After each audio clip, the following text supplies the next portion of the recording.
tuning in to this edition of Ielts preparation.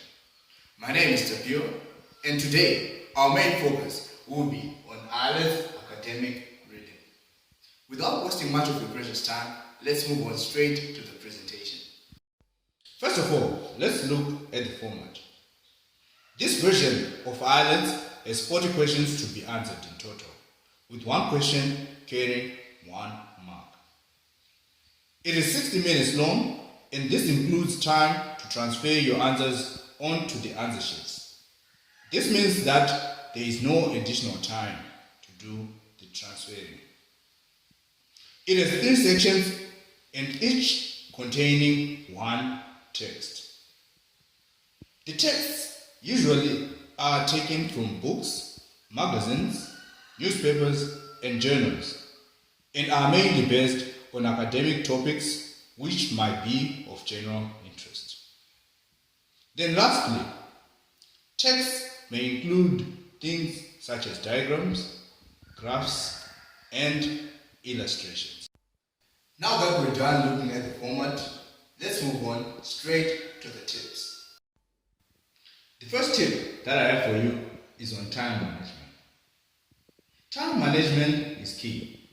You need to develop the ability to read quickly by reading various texts in English beforehand. Number 2, quickly go through the questions before you read each passage. This will make it easier for you to identify the answers as you read the passage. Also, make sure that you underline possible answers as you go through the text.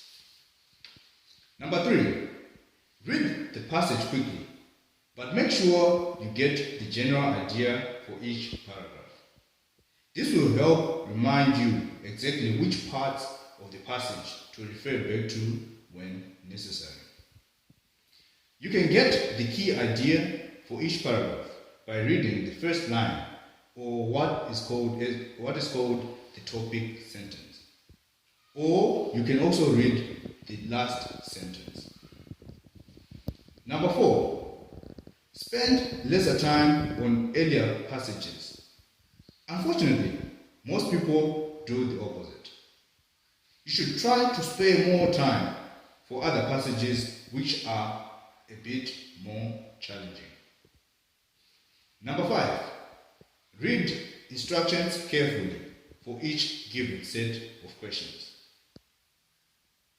Number 6, spellings count. So make sure you copy down the correct ones right from the text. Tip number 7. If there are questions you can't answer, leave them to avoid spending too much time on one question, and come back to these questions later at the end if there's still time. Then, lastly, make sure you transfer your answers correctly and on time onto the answer sheet.